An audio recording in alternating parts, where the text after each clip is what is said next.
Donc, je suis ravie d'introduire ce webinaire qui est organisé par deux groupes de travail du Réseau national des centres de ressources politiques de la ville. Je suis accompagnée de mes collègues donc, du groupe de travail éducation. Donc, je ne sais pas si vous la verrez, mais ce sont Sophie Correia qui travaille au sein de Ressources urbaines, qui est le centre de ressources du 91 77. Madame, je me permets de vous signaler qu'on ne vous entend absolument pas. Il y a énormément de messages dans la conversation qui vous le dit. Ah bon?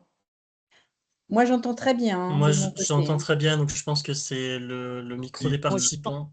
J'entends bien, oui. Oui, moi aussi, j'entends très bien. Moi aussi, j'entends très bien. Pareil aussi, on entend très bien. Donc, du coup, je continue. Alors, du coup, le groupe de travail éducation est représenté donc par ma collègue Sophie Correia de Ressources urbaines, Marie-Pascale Guyon de Trajectoire Ressources, donc c'est le centre de ressources Bourgogne-Franche-Comté, et de Guillaume Goujard qui fait partie de l'ORS CREAI Normandie. L'autre groupe de travail qui co-organise ce webinaire, c'est le groupe de travail santé dont je fais partie. Donc, je suis Elsa Mikouro et je travaille à Profession Banlieue, le centre de ressources de Seine-Saint-Denis. Et je suis accompagnée de Lucie Lechat qui travaille également comme Guillaume à l'ORS CRAI de Normandie. Deux mots sur le réseau national des centres de ressources. Donc, nous sommes actuellement 20 centres de ressources en Hexagone et Outre-mer. Nous avons 3 missions principales à destination de l'ensemble des acteurs et des actrices des quartiers prioritaires. La première de cette mission, c'est la mise en réseau de tous les acteurs sur nos territoires. La deuxième, c'est la montée en compétence de ces acteurs via des actions collectives de qualification, comme par exemple ce webinaire aujourd'hui. Et la troisième, c'est la capitalisation et la valorisation des ressources et des expériences. Avant de donner la parole à ma collègue Lucie, je vais vous rappeler rapidement le déroulé de ce webinaire. Donc, nous sommes ensemble jusqu'à 16 heures à peu près. On aura deux interventions. Donc, une première intervention. Alors, stop, Elsa, ton micro Là, a été j'entends, coupé. Ah, Portable. désolée. Donc, J'ai été coupée quand? Oui, t'as été. Là, tu commençais à présenter le programme. Ah, d'accord. Donc, la première intervention, donc, ce sera celle d'Yvon Motreff, qui est épidémiologiste à Santé publique France. Ensuite, suivra un petit temps d'échange. Donc, n'hésitez pas à poser vos questions et faire vos remarques dans le chat. Des collègues regarderont attentivement vos propositions. Ensuite, on aura une deuxième intervention, celle de Sarah Biasetto, qui est psychologue et formatrice spécialisée en promotion de la santé. Puis, pareil, un petit temps d'échange. Je laisse maintenant la parole à ma collègue Lucie qui va vous expliquer un petit peu le contexte dans lequel s'est organisé ce webinaire et qui introduira l'intervention d'Yvon Motreff. Bon webinaire à toutes et à tous. Merci Elsa. Bonjour à toutes et tous. Alors, j'espère que vous entendez bien. Donc, effectivement, comme Elsa l'a évoqué, on voulait vous apporter quelques éléments de contexte pour revenir sur pourquoi on organise ce webinaire aujourd'hui. Donc voilà, depuis plusieurs années. Ah, je vois qu'on ne m'entend pas, mais je pense, Nathalie, c'est de ton côté que ça ne fonctionne pas.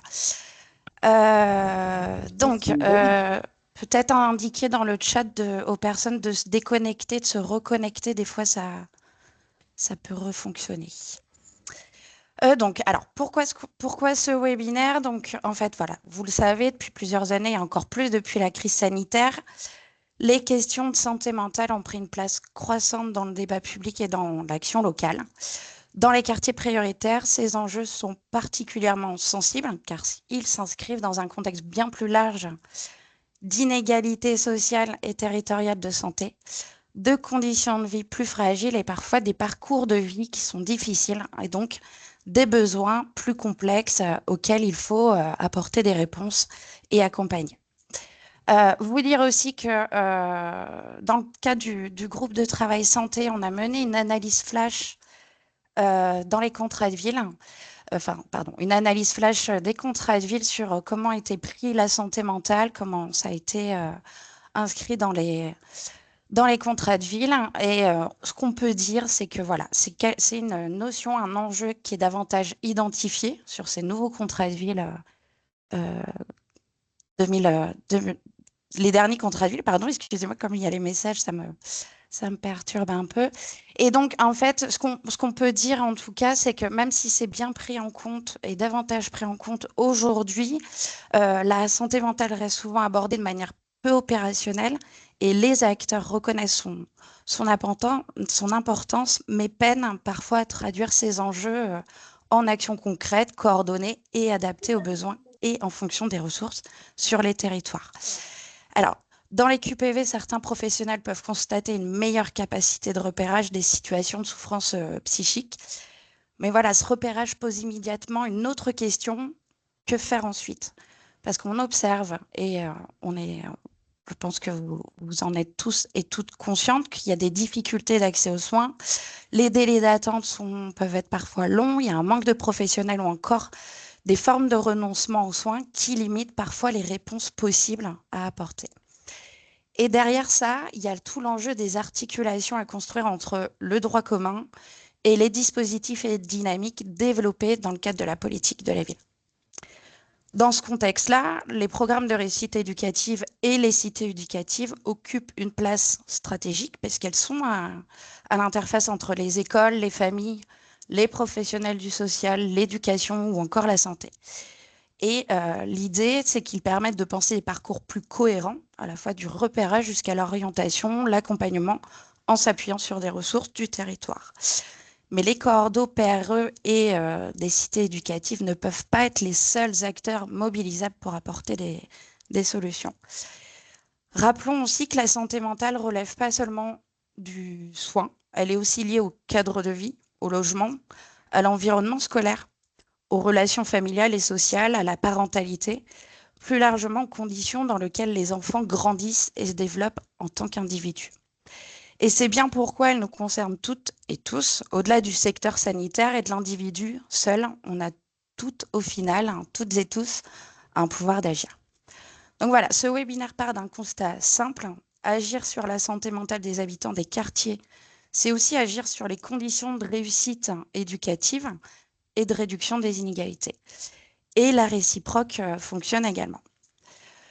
Vous dire aussi pour ce webinaire qu'on a également souhaité axer ce webinaire sur les enfants de 3 à 11 ans, car cette tranche d'âge reste quand même peu documentée, alors qu'elle est décisive, parce qu'on sait qu'il y a un intérêt à agir précocement. Et pour agir tôt et agir juste, il est essentiel de mieux comprendre ce que l'on sait aujourd'hui de la santé mentale des enfants, ses déterminants, ces facteurs qui peuvent fragiliser ou au contraire renforcer cette santé mentale, ce bien-être. Et donc, il est nécessaire de disposer d'éléments de connaissances plutôt solides. Et c'est pourquoi nous avons souhaité aujourd'hui ouvrir ce temps, ce webinaire avec un éclairage de Santé publique France autour des données disponibles et notamment des enseignements issus de l'enquête ENABI afin de mieux comprendre ce que l'on sait aujourd'hui et ce que l'on observe de la santé mentale des enfants. Donc l'objectif de ce webinaire est double. Partager un état des lieux utile, ce qui fera l'objet d'une première intervention, comme l'a évoqué Elsa avec Monsieur Motreff. De quoi parle-t-on quand on parle de santé mentale? Qu'est-ce qu'on observe chez les enfants de 3 à 11 ans? Qu'est-ce qui peut l'impacter? Qu'est-ce qui peut la renforcer?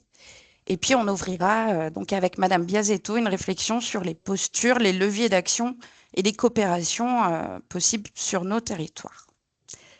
Je vais maintenant laisser la parole à Monsieur Motreff de Santé publique France et puis je me joins à mes collègues pour vous souhaiter un bon webinaire. Alors, est-ce que je peux Monsieur Motreff. Non, Alors, j'ai partagé j'avais le une vidéo, puis une diaporama. deuxième, puis... Oh.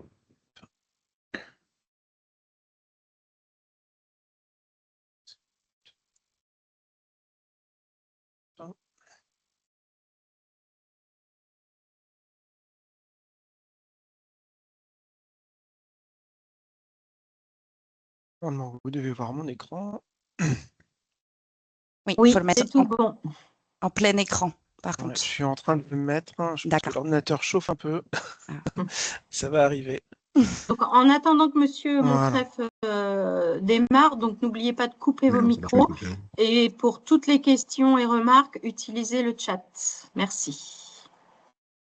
Donc, bonjour à toutes et tous. Donc, voilà, moi, je m'appelle Yvon Montreffe, je suis épidémiologiste donc, à Santé publique France. Ça te dérange si Et je laisse donc, le temps un peu comme ça? je vais vous présenter du coup les résultats de l'enquête donc ENABI qu'on a menée donc en 2022 donc sur la santé mentale des enfants de 3 à 11 ans. Très rapidement, avant de rentrer dans le vif du sujet, peut-être pour vous présenter en 2 diapositives Santé publique France. Pour celles et ceux qui ne connaissent pas, donc c'est une agence nationale donc d'expertise scientifique, donc au service des politiques publiques et des populations, qui a été créée donc en 2016 et qui est sous tutelle du ministère de la Santé. Et donc notre agence a issu de la fusion de 4 autres agences. Très rapidement, nos missions, ce sont l'observation épidémiologique et la surveillance de l'état de santé des populations, la veille sur les risques sanitaires menaçant les populations, le lancement de l'alerte sanitaire, la promotion de la santé et la réduction des risques pour la santé, le développement de la prévention et de l'éducation pour la santé, et enfin la préparation et la réponse aux menaces, alertes et crises sanitaires. Donc on a une antenne, on a donc un bureau national et des antennes également dans chacune des régions, donc en hexagone et également dans les Drômes.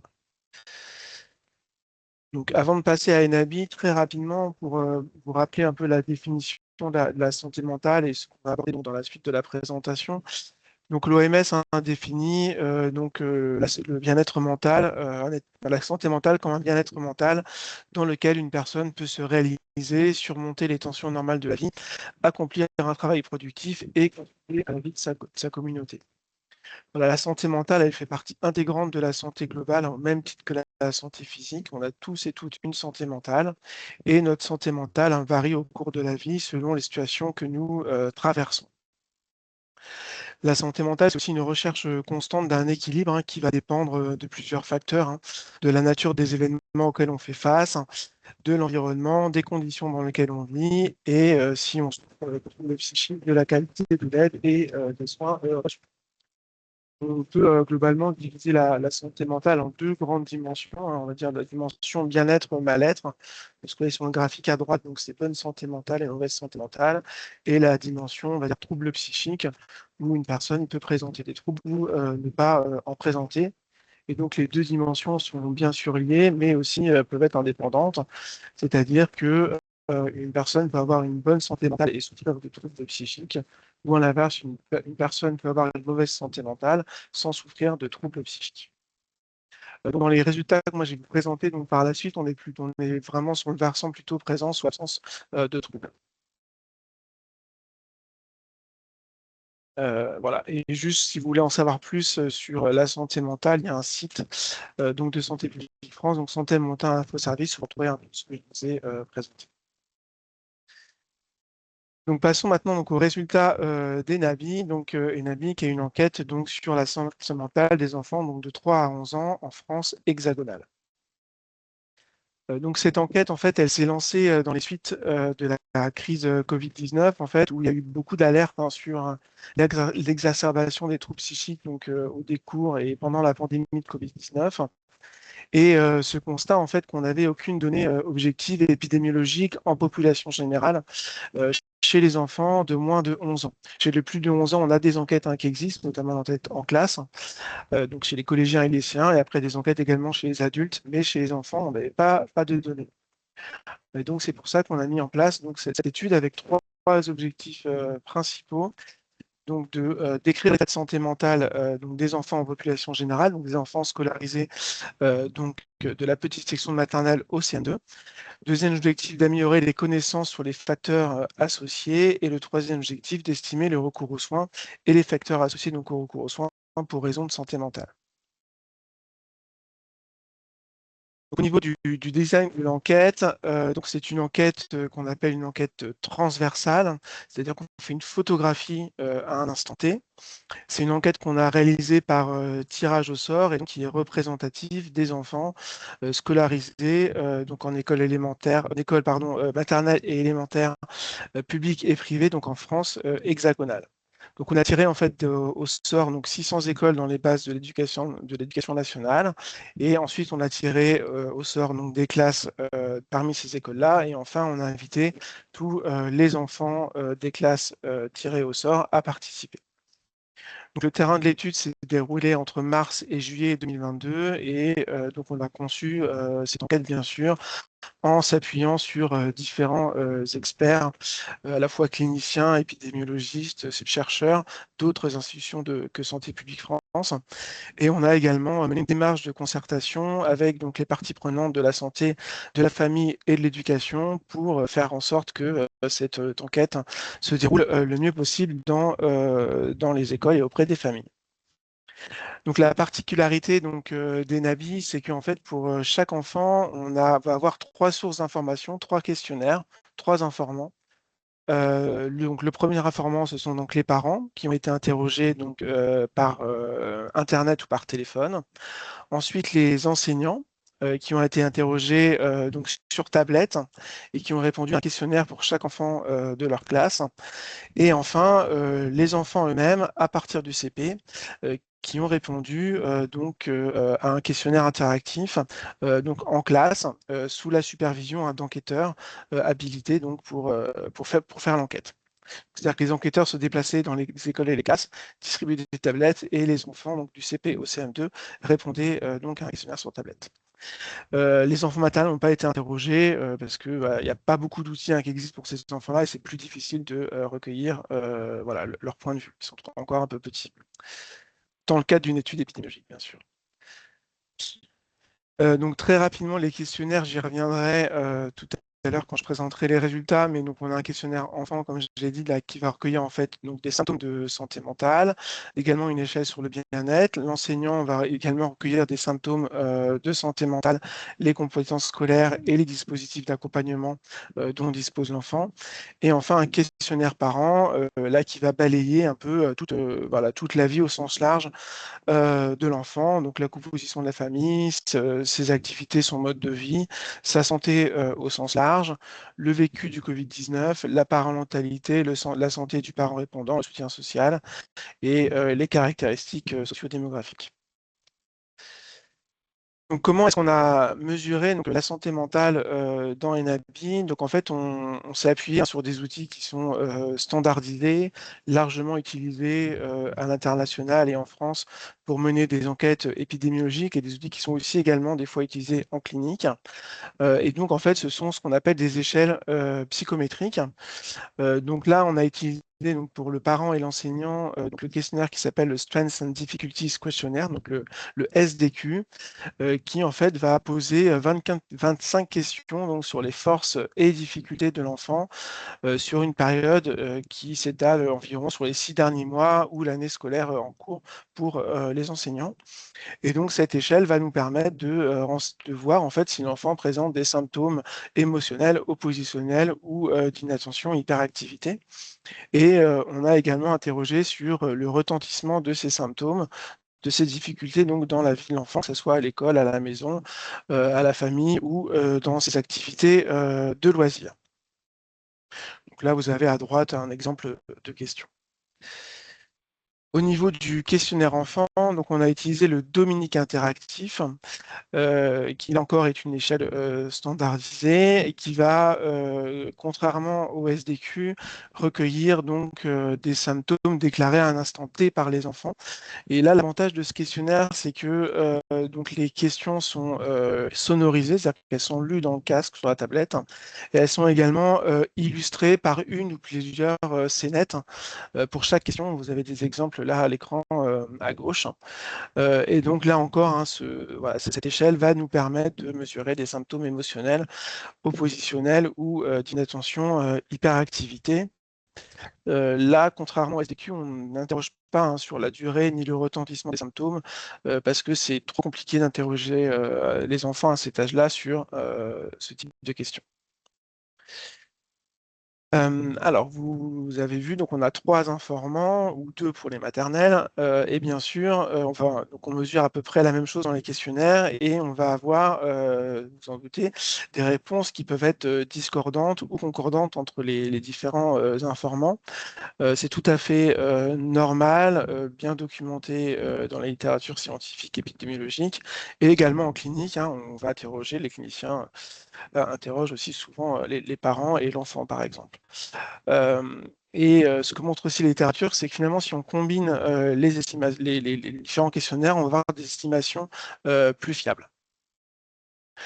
Donc, comment est-ce qu'on a combiné donc ces réponses-là? Donc, en fait, nous, on s'est appuyé sur ce qu'avaient fait les Anglais donc avec le SDQ, qui avait proposé un algorithme pour combiner donc, les réponses des enseignants et des parents. Donc en fait, ça va combiner le fait que l'enfant ait beaucoup de symptômes et qu'il y ait également un retentissement dans la vie de l'enfant.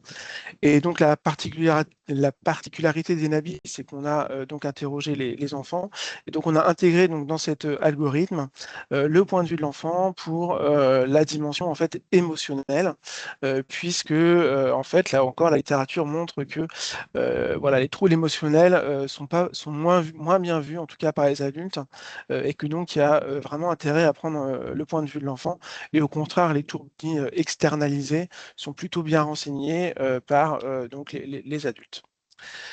Et donc en combinant ces points de vue, on va arriver à 4 indicateurs phares, entre guillemets, en tout cas les indicateurs qui sont les indicateurs d'Enabi.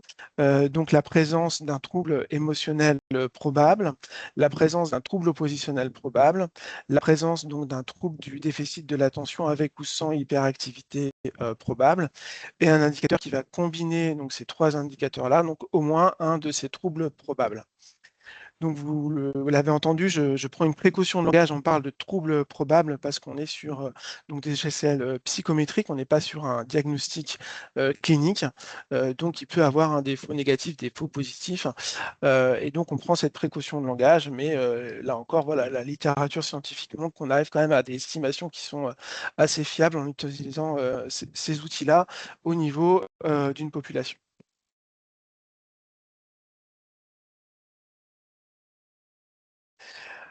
Pour celles et ceux qui ne seraient pas forcément très familiers avec les 3 types de troubles que j'ai mentionnés, donc des petites définitions. Donc les troubles émotionnels, ils correspondent en fait à des troubles anxieux. Donc anxiété de séparation, anxiété généralisée, phobie spécifique ou des symptômes dépressifs. Le trouble oppositionnel, lui, il correspond à une humeur particulièrement colérique ou irritable, d'un comportement donc querelleur, voire provocateur, ou un esprit vindicatif, qui va dépasser les querelles entre frères et sœurs et qui va persister plusieurs mois. Le TDAH, lui, correspond à un mode persistant d'inattention et ou d'hyperactivité, impulsivité, qui va interférer significativement sur le fonctionnement ou le développement de l'enfant et qui va être observé dans au moins 2 contextes différents, donc par exemple l'école et la famille. Et donc là, on voit bien qu'on récolte des données sur à la fois le comportement à l'école et ailleurs. Je propose maintenant de passer donc aux résultats. Donc sur la participation, on va peut-être descendre à la fin, voilà, au bas de ce graphique, voilà, pour vous dire que là, les résultats que je vais vous présenter, en fait, sont sur 2 échantillons différents. Donc, à gauche, l'échantillon donc pour les enfants d'élémentaire, pour lesquels on a 8172 enfants, pour lesquels donc, on dispose des 3 questionnaires, donc enfants, enseignants et parents. Et donc à droite, l'échantillon de maternelle pour lesquels on dispose de 2683 enfants pour lesquels donc, on dispose à la fois du questionnaire enseignant et du questionnaire parent. Donc au niveau des résultats de prévalence, donc les prévalences, c'est la proportion d'une maladie dans une population.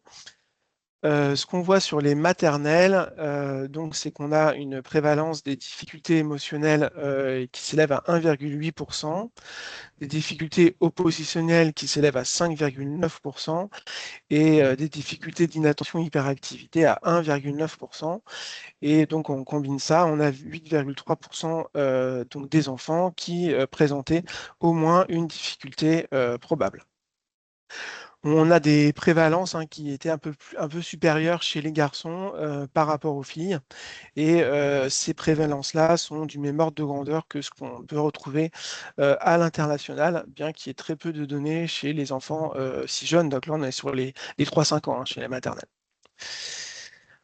Au niveau donc, des enfants d'élémentaire, donc du CP au CM2, donc les 6-11 ans, donc on a 5,6% des enfants qui présentaient un trouble probable émotionnel, 6,6% qui présentaient un trouble probable oppositionnel, 3,2% qui présentaient un TDAH probable, et donc 13% qui présentaient au moins un de ces trois troubles, soit environ un enfant sur 8, donc à peu près 3 enfants par classe. Donc là encore, c'est des données qui sont tout à fait cohérentes avec ce qu'on retrouve dans les pays à l'international.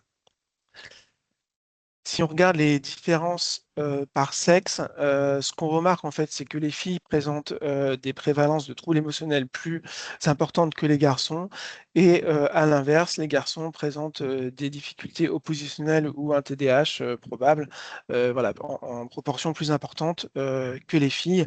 Là encore, c'est des résultats qui sont cohérents avec ce qu'on observe dans la littérature à l'international.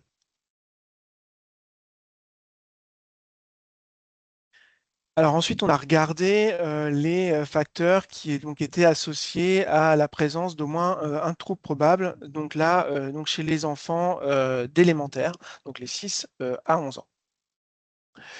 Ce qu'on a mis en évidence, c'était qu'il y avait des caractéristiques individuelles qui étaient associées donc, à la présence d'un trouble probable, notamment le sexe donc masculin de l'enfant, on l'a vu précédemment, l'existence de complications médicales déclarées au cours de la grossesse par le parent qui répondait, le fait que l'enfant soit atteint d'une maladie chronique, la présence de difficultés scolaires et le fait que l'enfant ait vécu des événements difficiles depuis sa naissance. Donc là encore, ce sont des associations qui sont également retrouvées dans la littérature scientifique internationale, mais voilà qu'on retrouve pour la première fois en fait sur des données françaises. Et bien sûr, ces associations ne sont pas interprétées comme des relations causales ni déterministes, mais comme l'expression de vulnérabilité dont l'effet va aussi dépendre du contexte dans lequel évolue l'enfant, comme l'a précisé Madame Le Chat en introduction. Voilà, on a regardé également donc, les caractéristiques familiales et relationnelles de l'enfant qui sont associées donc, à la présence d'un trouble probable. Ce qu'on a remarqué, c'est que l'anxiété probable du parent ainsi qu'un faible soutien social perçu par le parent répondant était associé à la présence d'un trouble probable de santé mentale. Le fait d'avoir également des parents séparés et quand il y a un climat de dispute également entre les parents séparés. Le fait qu'il y ait une situation financière perçue comme difficile par le parent répondant. On a vu également que l'environnement relationnel de l'enfant était associé donc à sa santé mentale. Il y a une association avec le temps passé au centre de loisirs les jours sans école, et également le fait que l'enfant était probablement victime de harcèlement de la part d'autres enfants. Je reviendrai sur le harcèlement plus en détail par la suite de la présentation. On a également mis en évidence qu'une pénibilité importante du confinement, une inquiétude importante au sein de la famille pendant la pandémie de Covid-19 était associée à la présence d'un trouble probable de santé mentale. Là, cette enquête, en fait, elle a vraiment été faite à la fin de la période Covid, printemps 2022. Ce qu'on peut dire sur ces analyses, c'est qu'on a mis en évidence des caractéristiques qui sont associées donc, à la présence de troubles probables, qui sont non limitées aux caractéristiques individuelles de l'enfant, mais qui sont aussi contextuelles, qui illustrent toute la diversité et la complexité des facteurs en jeu, et bien sûr sans permettre d'inférer de relations causales et préjuger du sens de l'association, qui peut bien sûr parfois être bidirectionnel. Néanmoins, ces résultats permettent finalement d'identifier des situations de vulnérabilité où l'enfant est davantage susceptible de souffrir de troubles de santé mentale. Et donc là, ce sont finalement des situations un peu d'alerte pour voilà, les personnes qui sont en contact de ces enfants. Je vous propose maintenant de passer à un autre type de résultat qui est sur donc, le recours aux soins pour difficultés de santé mentale, donc y compris pour difficultés d'apprentissage. Alors, on attend dans nos analyses par difficulté d'apprentissage tout ce qui est trouble 10, donc le dyslexie, dysorthographie, dyspraxie, dysphasie, et j'en oublie un. Dyslexie, dyscalculie. Voilà. Donc, pourquoi on s'est intéressé donc, au recours aux soins de santé mentale chez les enfants? Donc, voilà, je vous l'ai montré tout à l'heure, la prévalence des troubles est quand même plutôt importante, 13%. Et la littérature scientifique internationale montre également finalement que les 35 à 50% des pathologies psychiatriques adultes apparaissent avant 14 ans. Et donc finalement, si on veut améliorer la santé mentale des enfants, à la fois donc à court terme, mais également à long terme, on a intérêt à ce que les enfants qui ont besoin d'une prise en charge y accèdent.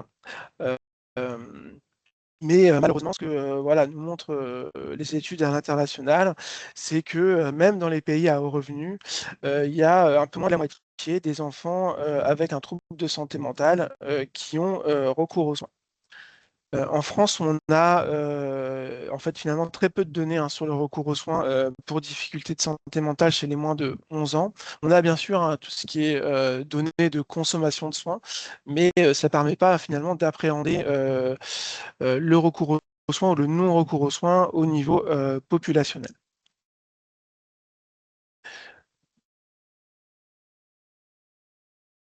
Donc, notre enquête, ce qu'elle a montré, c'est que globalement, il y avait quand même un recours aux soins qui était important dans notre échantillon, puisqu'environ un enfant sur 5 donc de l'échantillon, donc 21% des enfants avaient eu recours aux soins donc au cours de l'année qui précédait l'enquête, donc pour des difficultés psychologiques ou d'apprentissage. Et donc, on a classé ce recours aux soins en fonction du type de professionnel. Donc là, vous avez 11% des enfants qui ont eu recours au médecin généraliste ou au pédiatre, 13% au psychologue ou au psychiatre, 14% à un professionnel de la rééducation et 4% au psychologue de l'éducation nationale. Maintenant, je vous propose de passer donc au graphique violet, donc en haut à droite de l'écran. On va s'intéresser en fait à nos fameux 13%, donc aux enfants qui présentent au moins un trouble probable de la santé mentale. Et donc là, on voit en fait qu'un peu plus de la moitié de ces enfants-là ont eu au moins un recours aux soins de l'année qui précédait l'enquête, donc 53%, et qu'on avait environ un tiers de recours pour chacun des grands types de professionnels pour lesquels on avait posé la question, et aussi 15% pour le psychologue de l'éducation nationale. Sur le graphique en bas, là, on a regardé donc, le recours aux soins, donc toujours sur notre échantillon des 13%, donc par type de trouble de santé mentale. Et donc, ce qu'on voit, c'est que les enfants qui présentaient uniquement, entre guillemets, un trouble émotionnel probable avaient recours aux soins à hauteur de 45%. Et que pour les enfants qui présentaient un TDAH probable ou un trouble oppositionnel probable, cette proportion était plus élevée, puisqu'elle montait à 58%. Vous vous en doutez, les enfants peuvent consulter différents types de professionnels au cours de l'année qui précédait l'enquête. Donc ça, c'est ce qu'on a représenté en fait sur le graphique, le diagramme de Venn, donc là à gauche. En fait, ce qu'on voit, c'est qu'il y a peu d'enfants qui ont consulté uniquement un médecin généraliste ou un pédiatre, et que donc finalement, ce qui est discriminant sur le recours aux soins, c'est en fait, on a 3 grands profils de consultation. Donc les enfants qui ont uniquement consulté entre guillemets un professionnel de la rééducation, donc c'est ce que je montre à l'écran là, donc 34,5%. Les enfants qui ont consulté uniquement entre guillemets un psychiatre ou un psychologue, donc là ils sont 31,4%. Et les enfants qui ont consulté donc à la fois un professionnel de la rééducation et un psychiatre ou un psychologue. Et donc là, ils sont 32%.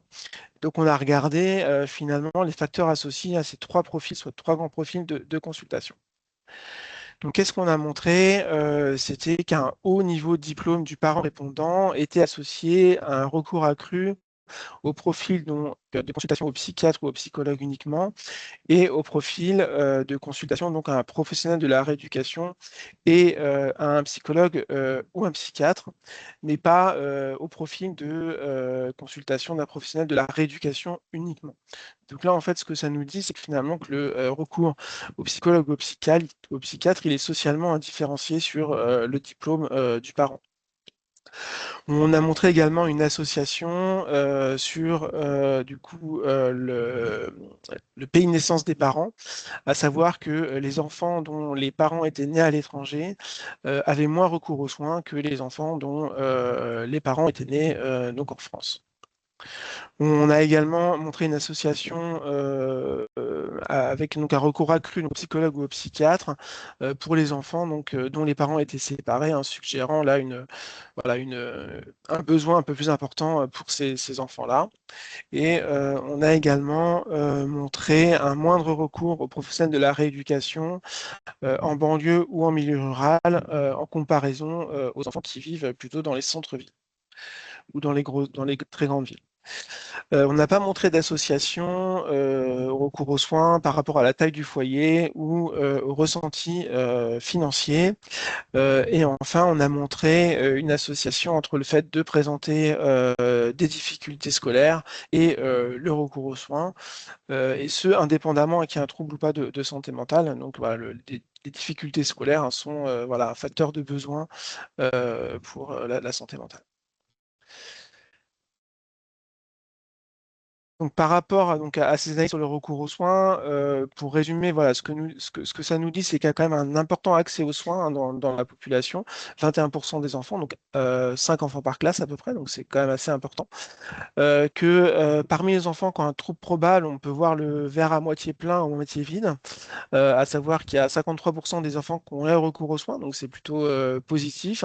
C'est un peu supérieur par rapport à ce qu'on observe à l'international, mais à contrario, ça veut quand même dire qu'il y a un peu moins de la moitié des enfants qui auraient besoin au moins d'une évaluation par un professionnel qui n'en ont pas bénéficié. Et donc, on voit qu'il y a une marge de progression.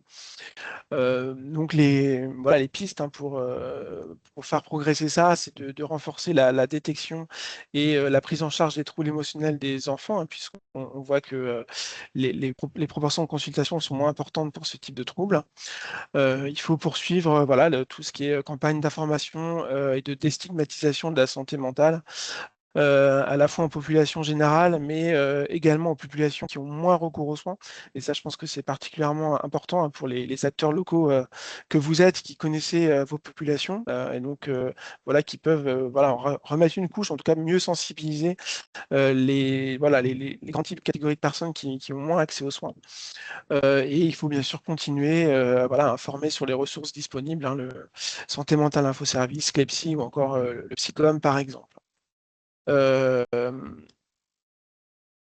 Voilà, et je vous propose maintenant de passer à la dernière analyse qu'on a réalisée, qui est donc sur le harcèlement et les comportements agressifs donc chez les enfants de 6 à 11 ans toujours.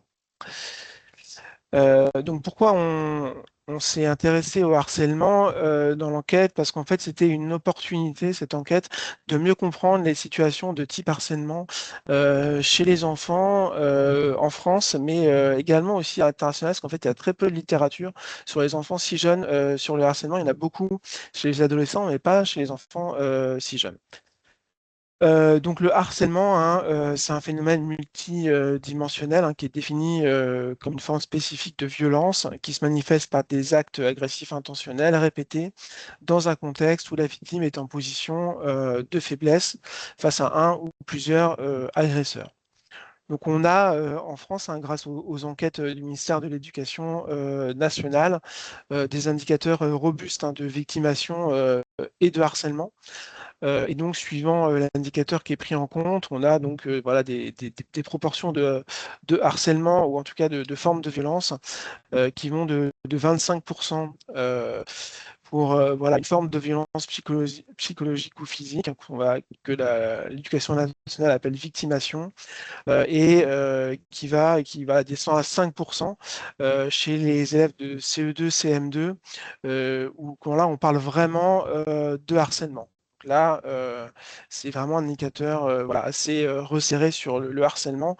Puis c'est un indicateur qui prend en compte donc 8 types d'atteintes subies de manière répétée, plus un indice de qualité de vie dégradé. Là, nous, dans ENABI, ce que je vais vous présenter, on est plutôt sur un type d'indicateur plutôt forme de violence psychologique ou physique, hein. Voilà, plutôt le premier indicateur de l'ADEP. Donc voilà, donc l'objectif des analyses là qu'on a fait, donc comme je l'ai dit, hein, voilà, c'est qu'il y a très peu de données en fait en France et à l'international sur les facteurs de vulnérabilité finalement au harcèlement dans cette population plutôt jeune. Et donc on s'est attaché à décrire les caractéristiques individuelles et contextuelles donc associées à des comportements qui peuvent constituer des faits de harcèlement et notamment l'impact sur la santé mentale. Donc, comment est-ce qu'on a défini donc, nous, le harcèlement dans l'enquête? En fait, on s'est appuyé sur le point de vue de l'enseignant et du parent. Donc ça, c'est des questions qui sont posées dans le questionnaire SDQ. Et donc, on a demandé donc, aux parents et aux enseignants si l'enfant était harcelé ou tyrannisé par d'autres enfants. Et si un des deux adultes répondait un peu vrai ou très vrai, on considérait que l'enfant était victime probable de harcèlement. L'autre question qu'on a utilisée, on a demandé donc pareil aux enseignants et aux parents si l'enfant se bagarre souvent avec les autres enfants ou les tyrannise. Et donc là encore, si un des deux adultes répondait un peu vrai ou très vrai, on considérait qu'il avait un comportement agressif. Et bien sûr, les enfants peuvent présenter les deux types de comportements. Donc là encore, on va parler hein, voilà, de victimes probables de harcèlement parce que on n'est pas dans une définition stricte hein, du harcèlement. Donc, au niveau des indicateurs de type harcèlement, donc, dans notre enquête, ce qu'on a vu, c'était que 16,4% des enfants sont considérés comme victimes probables de harcèlement. Environ 18% présentaient des comportements agressifs. Et quand on croisait les deux, on arrivait donc à 6,1% des enfants qui présentaient les deux types de comportements. On a ensuite croisé donc, ces indicateurs-là avec donc les indicateurs de santé mentale et sans surprise, ce qu'on voit, c'est que bah, les enfants qui sont victimes probables et ou qui présentent de l'agressivité ont plus fréquemment donc un trouble de santé mentale que les enfants qui sont non impliqués dans ces situations-là. Et ce constat est particulièrement marquant chez les enfants qui cumulent à la fois victimation et agressivité, puisque parmi ces enfants-là, ils étaient 41% à présenter au moins un trouble de santé, trouble probable de santé mentale. Au niveau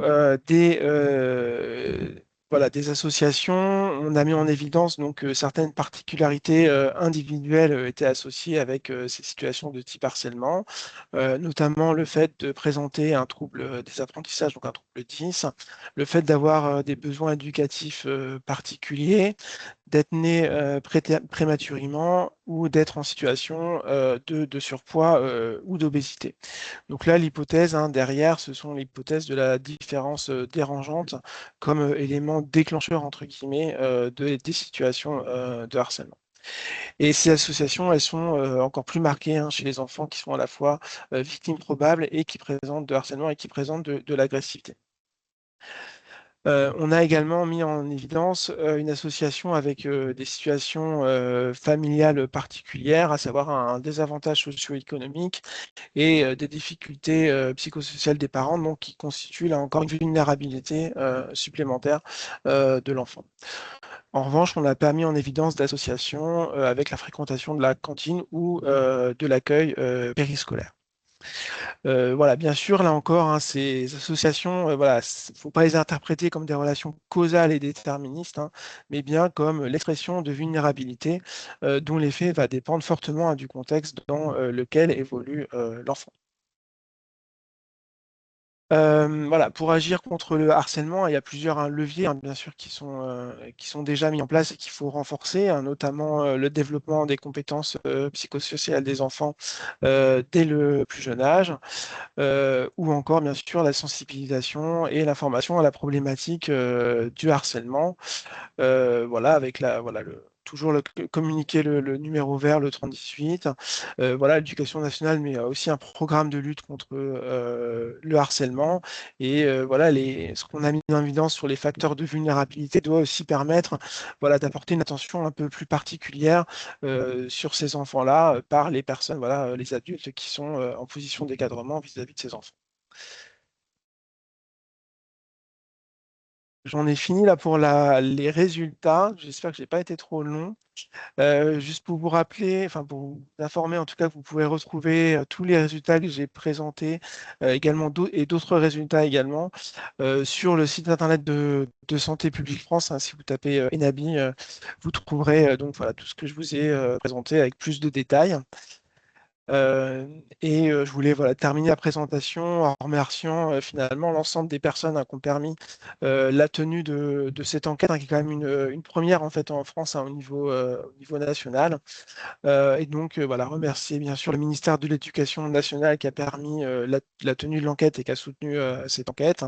Bien sûr l'ensemble des participants, enfants, enseignants et parents, parce que c'est un investissement aussi pour à la fois les enfants et les enseignants qui ont pris sur leur temps voilà, pour faire que l'enquête se déroule dans la classe et répondre aux questionnaires. Également donc, les directeurs et directrices d'école et plus généralement l'ensemble des personnels éducatifs et de santé de l'éducation nationale qui ont contribué à la mise en œuvre de l'enquête. Voilà aussi toute notre communauté de pilotage, le conseil scientifique et le groupe de concertation et enfin tous les collègues qui ont voilà, appuyé l'étude soit dans sa conception ou dans les analyses que je vous ai présentées aujourd'hui. Et donc, je suis disponible pour répondre si vous avez des questions, bien sûr. Alors, merci beaucoup. Sophie, je te laisse la main. Alors, merci beaucoup pour cette présentation, Yvon. On va donc, il y a certaines personnes qui ont posé quelques questions sur le chat. Donc, on y va. La première question, c'est quelqu'un qui demande si cette étude, elle sera répliquée pour pouvoir établir des comparaisons, puisqu'on est 4 ans après l'étude et qu'en plus, elle est intervenue peu de temps après la pandémie. Oui, tout à fait, c'est une bonne question. Effectivement, nous, qu'on a mis en place l'étude ENABI, c'était effectivement dans l'objectif de mettre en place un système pérenne de surveillance de la santé mentale des enfants. Donc, cette étude va être répliquée mais modifiée. Donc, je m'explique. Donc, elle devrait être on va faire une nouvelle étude en fait en 2028. Mais du coup, elle va plus s'appeler ENABI, puisqu'on va la fusionner avec une autre enquête de Santé publique France qui avait lieu également en milieu scolaire. Donc, c'est dans l'idée de rationaliser un peu les moyens et de solliciter aussi, de moins solliciter l'éducation nationale. Donc, on va grouper l'étude ENABI avec une étude sur la corpulence et la nutrition, l'activité physique des enfants. Mais voilà, tous les indicateurs que je vous ai présentés vont être répliqués, donc on va effectivement pouvoir suivre l'évolution de ces indicateurs au cours du temps. Et donc voilà, l'idée, c'est vraiment de pouvoir suivre ces indicateurs, je sais pas, tous les 6 ans, quoi. Voilà, je ne pense pas que tous les ans ça le nécessite, ça ne doit pas bouger tant que ça, mais effectivement ça peut évoluer à des politiques publiques qui sont mises en place au cours du temps. Donc on a envie de voir comment se comporte la santé des enfants. Merci. Pardon, Yvon. Alors, désolée par avance, on va peut-être pas pouvoir prendre forcément toutes les questions et les remarques. Donc, avec Sophie, on va choisir, mais tout est intéressant. Par exemple, vous avez insisté, vous avez montré la différence entre les filles et les garçons. Et quelqu'un dit qu'on sait que les filles développent des stratégies de dissimulation des troubles de santé mentale, qu'elles sont souvent, du coup, moins diagnostiquées. Ou plus tardivement que les garçons. Et du coup, est-ce que vous pensez que ça a pu avoir un impact sur les résultats de l'enquête? notamment sur l'idée que les enfants de genre humain, du genre masculin, pardon, seraient plus vulnérables. Oui, oui, tout à fait. En fait, ce qu'on sait, en fait, c'est que les troubles vont se manifester différemment, en fait, selon le genre. C'est vrai que les garçons ont effectivement tendance à externaliser, entre guillemets, davantage, et les filles à intérioriser davantage, et c'est ce qu'on voit aussi hein, chez les adultes. Euh, il y a des hypothèses hein, pour expliquer ça. Alors, je n'ai pas forcément rentré dans tous les détails et je ne suis pas forcément le spécialiste de la question.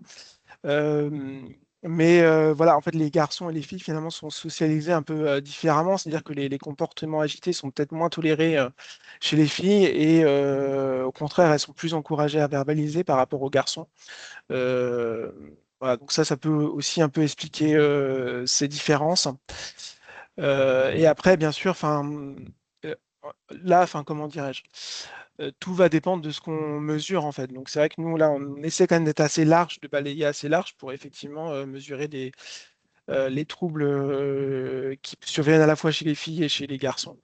Mais voilà, c'est sûr que les outils aussi peuvent être un peu orientés, entre guillemets, mais voilà, ça fait partie aussi des limites, des limites des études. Voilà. Je ne sais pas si je réponds exactement à la question. Merci. Peut-être juste Sophie, avant de te repasser la main, je viens de voir une question un peu générale sur l'enquête. Quelqu'un qui se demande s'il y a eu des établissements scolaires, des départements et régions d'outre-mer qui ont été pris en compte dans l'enquête. Et sinon, est-ce que ce serait envisageable pour l'enquête de 2028? Ouais, c'est une bonne question. Non, là, on a fait que en France hexagonale hein, pour des raisons en fait de. Là, la commande, c'était vraiment d'avoir une enquête rapide. Hein. Cette enquête Enabi, on l'a montée en moins d'un an, ce qui est extrêmement rapide pour une enquête de cette envergure, avec toutes les autorisations réglementaires qu'on a essayé de faire passer rapidement. On a développé le protocole très rapidement. Donc, on n'a pas pu la faire dans les DROM. Ça serait effectivement intéressant. Et pour la nouvelle enquête, pour l'instant, c'est pareil, vu qu'on est sur une fusion de deux enquêtes, on se concentre pour l'instant sur l'Hexagone, mais on a l'ambition de pouvoir la faire par la suite dans les DROM, parce que bah, effectivement, il y a des problématiques aussi dans ce territoire-là, et des problématiques qui peuvent aussi être différentes.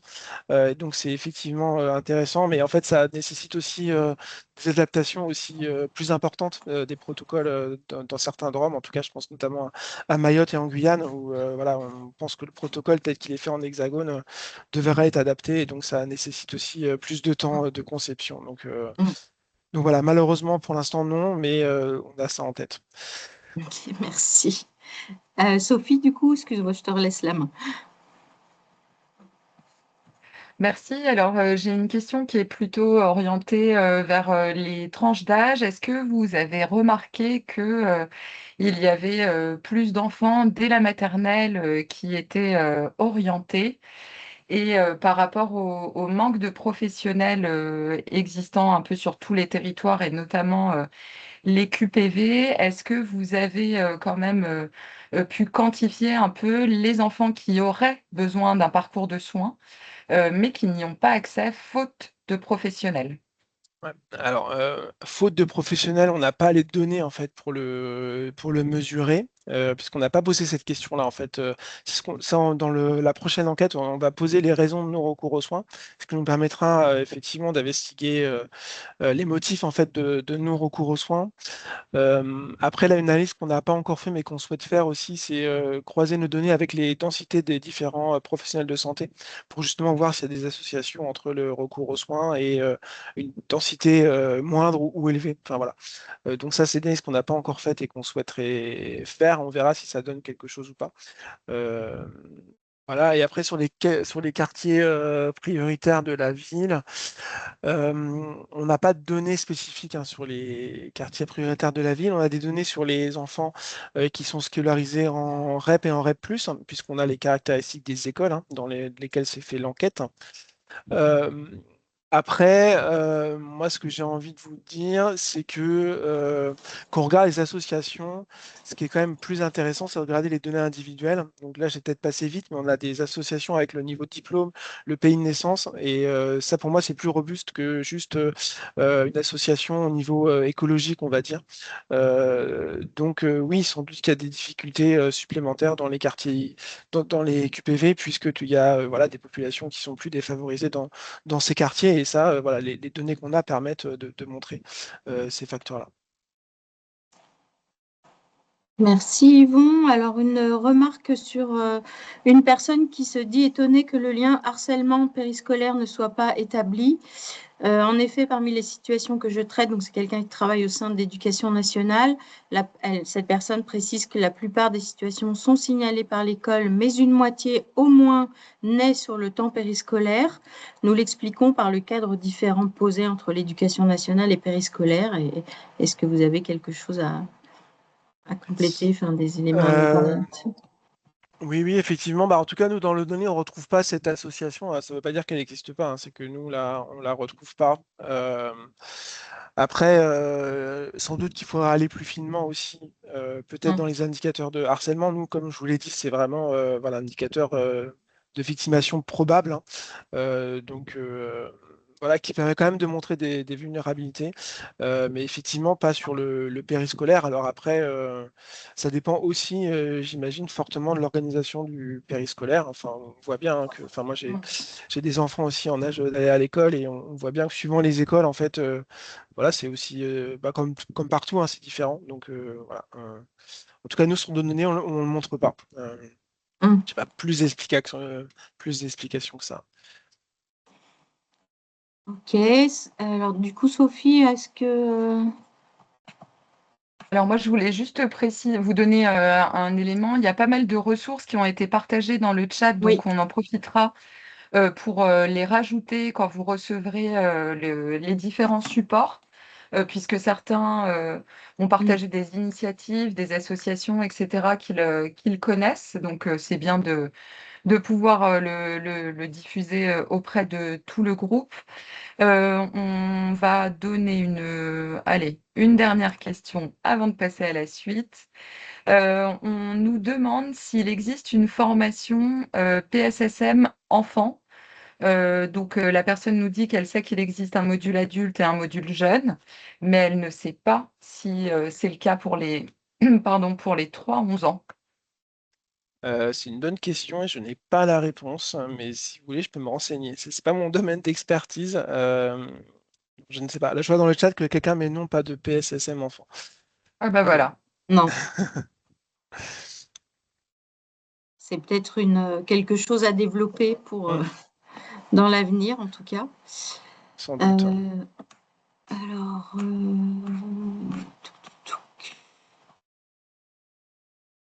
bon, une dernière remarque peut-être là qui vient de tomber dans le chat. Nous constatons une augmentation significative préoccupante des comportements violents entre les enfants dès la maternelle.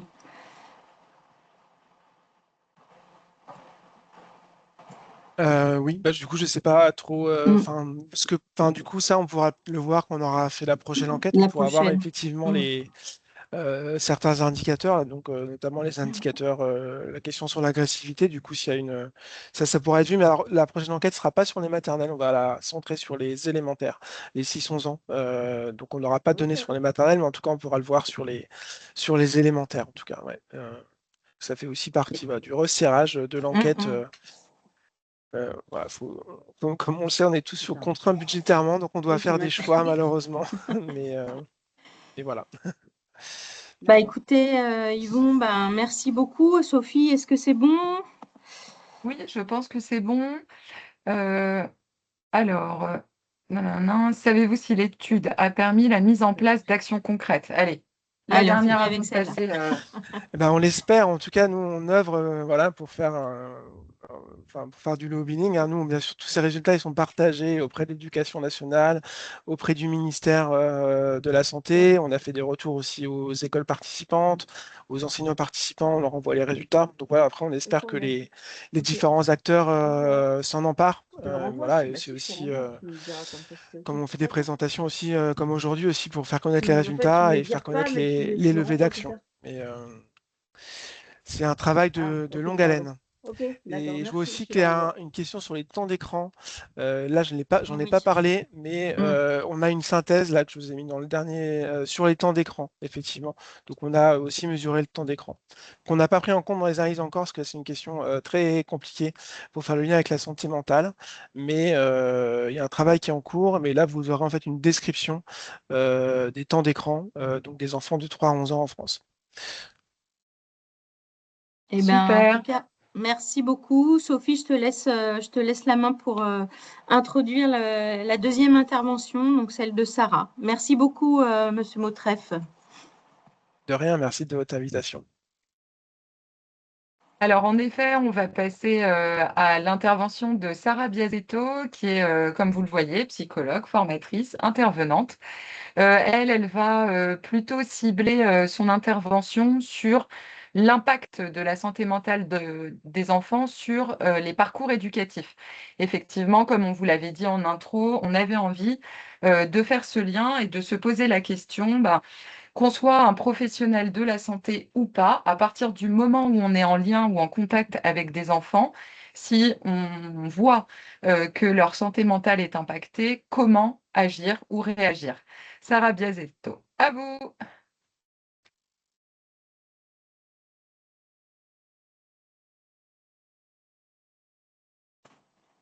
Ok, bonjour tout le monde. Oui, donc psychologue, formatrice, intervenante, j'interviens beaucoup d'ailleurs dans les écoles, avec des associations, avec de publics très différents, donc enfants, ados, adultes, parents, professionnels, sur la prévention et promotion de la santé. Alors, vu qu'on va maintenant parler un peu plus du parcours éducatif, ce que je vous propose déjà, parce que vous, là maintenant, vous êtes en situation d'apprentissage. Donc, vu qu'on va faire les liens entre apprentissage, parcours éducatif et santé mentale, je vous propose de faire un petit point pour observer votre état du moment de santé globale. Est-ce que ça marche déjà? C'est bon. Donc, on va voir tout ça aujourd'hui. On commence avec un espace de recentrage. Et ce que je vous propose, c'est du coup de répondre aussi sur le chat et les collègues vont me donner quelques réponses. Et on commence du coup, parce que la santé globale est être bien dans son corps, dans sa tête et avec les autres. C'est ce qu'on dit aux enfants aussi, de manière très très simple évidemment. Et je vous propose du coup de commencer avec cet outil. Du coup, si vous deviez un instant observer votre corps, comment vous vous sentez dans votre corps, quel personnage correspondrait à votre état physique du moment. Vous pouvez écrire quelques réponses rapides, juste le chiffre, pas tous vos problèmes hein, du moment, mais juste le chiffre. Et si quelqu'un veut donner quelques réponses, parce que moi, je n'ai pas accès au chat.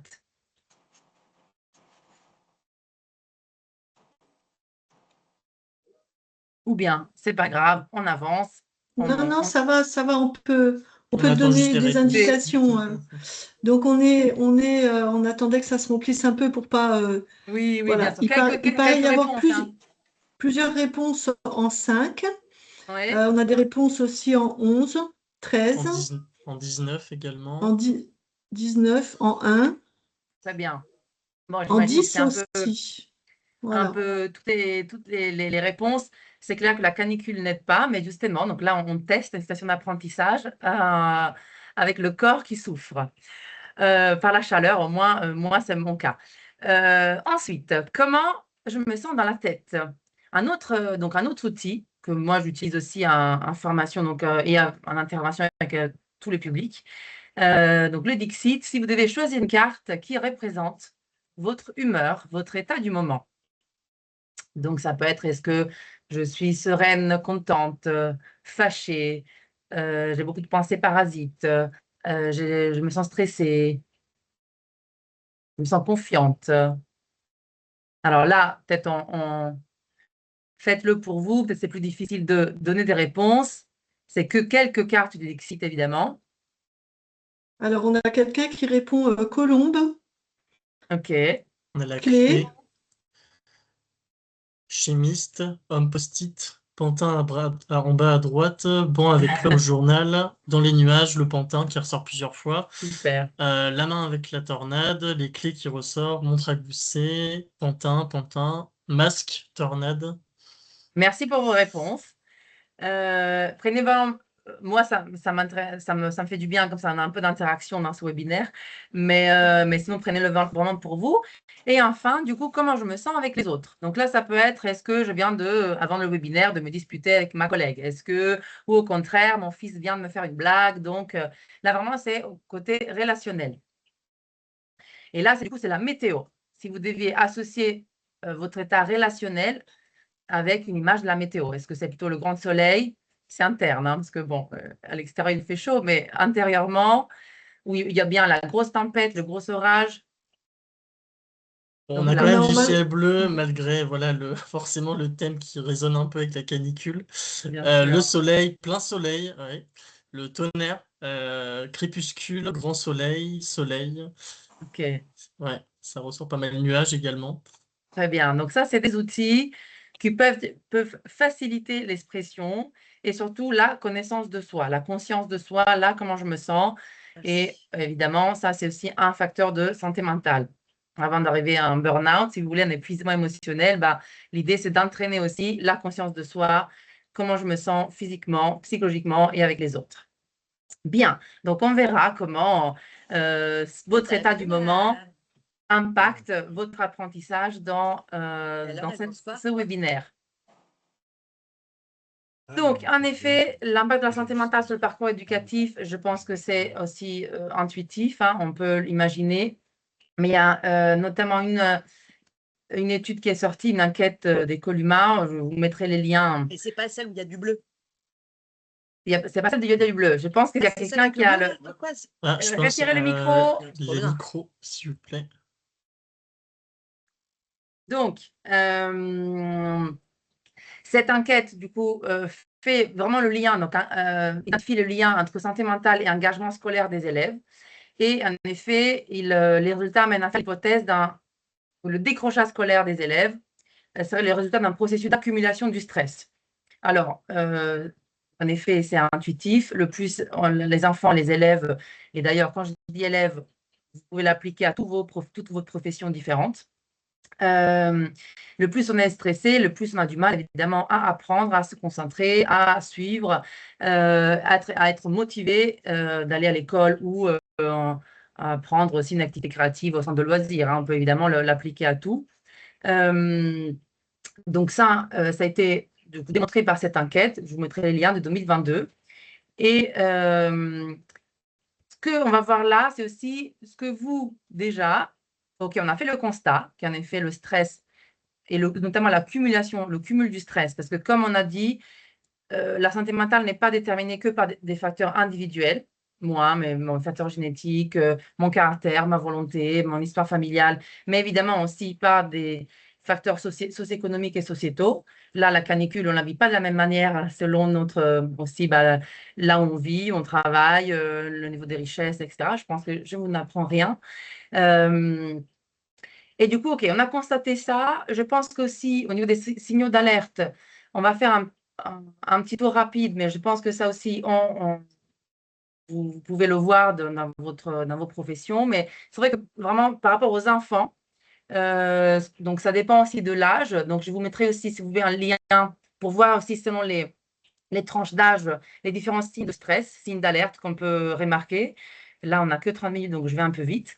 Donc, si en effet les enfants commencent à avoir besoin de rester plus à proximité des adultes, ou à l'inverse, c'est replié complètement sur eux et elles-mêmes, il peut y avoir des régressions comportementales. Voilà, ils reprennent leur doudou. Alors que, évidemment, il faut qu'il y ait une différence, hein. Si c'était déjà des enfants qui utilisaient encore beaucoup leur doudou, c'est pas un souci. Évidemment, au niveau alimentaire et sommeil, parce qu'on a dit que santé mentale est liée évidemment à la santé physique et sociale. Du coup, commençons avec les autres. Est-ce qu'on est plus irritable? Est-ce qu'il y a des difficultés de concentration, de mémoire? Ça, je pense que c'est des choses aussi que vous remarquez. Est-ce qu'il y a plus d'agitation ou au contraire une hypoactivité? Est-ce qu'il y a parfois il y a des enfants qui peuvent commencer à présenter du mutisme, notamment sélectif, seulement vis-à-vis de quelqu'un. Donc à la maison, ils continuent de parler, mais à l'école, ils s'arrêtent de parler. Beaucoup d'inquiétudes, donc une inquiétude renforcée, même pour des préoccupations là pour d'autres personnes. Est-ce que si d'autres personnes ont vécu des événements difficiles, ils peuvent s'inquiéter beaucoup plus. Et des comportements perturbateurs, donc notamment de l'agressivité. Ça, c'est vrai que ça peut être aussi des signes de stress. Et comme on l'a dit, donc en effet, peuvent dépendre de plein de facteurs, donc individuels, familiaux, socio-économiques et sociétaux. Cette enquête, évidemment, a pris en compte les enseignants et enseignantes, donc les professeurs, donc les adultes, si vous voulez, les accompagnants de manière générale. Donc ça, c'est des signes à repérer, des signes de stress, signes d'alerte pour tout le monde, donc pour les adultes aussi. Hein, donc quand, évidemment, par exemple, il y a la consommation excessive d'alcool, de drogue. Et en effet, vu que tout est interaction, climat scolaire, système, c'est clair que si les enfants, les élèves présentent une détresse psychologique, ben c'est là un impact aussi sur les enseignants, enseignantes qui du coup peuvent présenter plus d'épuisement professionnel et du coup de stress. Et après, évidemment, réciproquement, ils vont influencer aussi les élèves. Évidemment, c'est une question d'interaction. Et heureusement, on a aussi des facteurs protecteurs. Donc, ça, c'est de manière générale. Après, on verra vraiment plus spécifiquement dans les parcours éducatifs. On a vu que les liens sociaux sont vraiment très importants pour avoir une bonne santé mentale. Donc, l'isolement, à l'inverse, impacte négativement la santé mentale. Aussi banal puisse paraître, mais aussi évidemment disposer d'un chez-soi. Donc, en effet, la précarité, même juste, vous voyez, être temporairement chez quelqu'un, mais ne pas avoir un chez-soi, impacte la santé mentale. Comme disait mon collègue tout à l'heure, ben aussi briser les tabous sur la santé mentale. Alors, c'est vrai que moi, ce que j'entends le plus, c'est, bon, voilà, les psys, c'est pour les fous, pour les folles, ou on peut entendre aussi, les psys, c'est que un truc de blanc. Et ça aussi, bon, c'est des tabous, vous voyez, à questionner parce qu'il peut avoir un fond de vérité, hein, mais la psychiatrie, la psychologie reste quelque chose d'un point de vue occidental. Et c'est vrai qu'elle a pu faire preuve aussi de racisme, sexisme, homophobie. Donc, bon, je trouve que quand je dis briser les tabous, c'est vraiment questionner, en parler et pas juste imposer une vision sur la santé mentale. Aussi, le tabou ce que j'aime beaucoup, c'est, bon, il suffit de le vouloir, aller… alors, ce n'est pas exprimé comme ça pour les enfants, mais… c'est voilà, j'arrive pas et d'autres qui peuvent dire mais non, allez, il suffit de le vouloir et on peut aller mieux. Parfois oui, c'est vrai, parfois évidemment ça suffit pas. Renforcer les compétences psychosociales, ça je pense que vous le savez, on l'a dit, on le redit. Donc les compétences psychosociales, les fameuses CPS. Micro. Les compétences, les CPS. Micro. S'il vous plaît, il faut vraiment que vous coupiez vos micros, s'il vous plaît. Sinon, Sophie et moi, je me reconnecte. Merci beaucoup. C'est la chaleur, c'est la chaleur. Donc, les fameux CPS, oui, les CPS, c'est quoi? En gros, très, très simplement, c'est des ressources qui nous aident à affronter les difficultés, les défis de la vie pour avoir un minimum de bien-être, d'accord?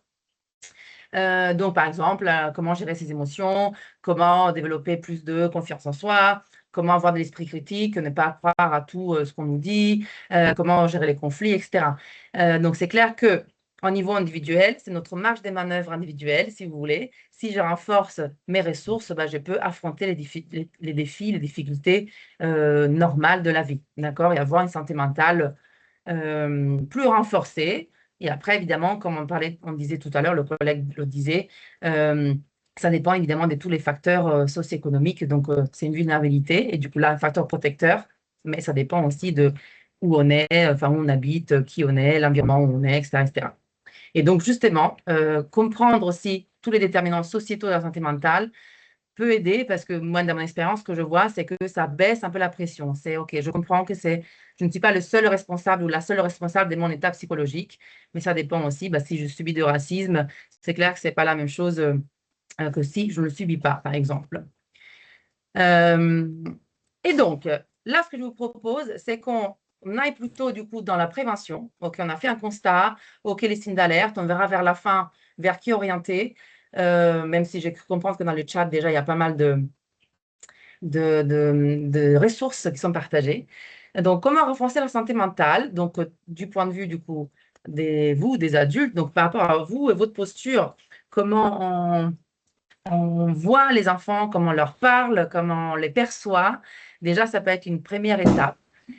Et donc, je vous propose un petit jeu. Donc là aussi, vous pouvez ressortir vos claviers et me dire ce que vous voyez dans l'image de gauche.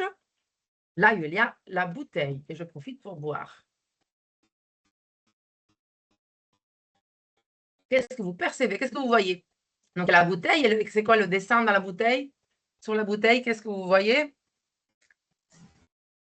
On a une réponse qui dit un couple, Un couple. des gens qui s'enlacent, enlacement, Oui, couple. tout à fait. Est-ce qu'il y en a qui voient les dauphins?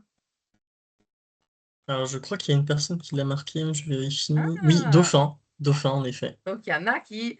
Donc, j'invite aussi ceux et celles qui voyaient le couple qui s'enlace à chercher à percevoir les dauphins qui sont du coup en gris. Donc, c'est plutôt les contours du couple qui s'enlace sont du coup faits par les dauphins. Et donc, rapidement, un peu cette image. Donc, l'image de droite, elle est plus connue. Donc, il y en a qui voient une vieille dame et d'autres une jeune dame.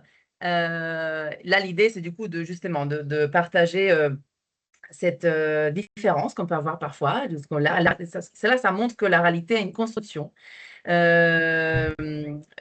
faite par nos perceptions. Okay, c'est pas la réalité, elle n'est pas vraie pour tout le monde, elle n'est pas réelle, elle n'est pas pareille que tout le monde. Ça dépend de qui on est, nos valeurs, nos besoins, comment on perçoit le monde.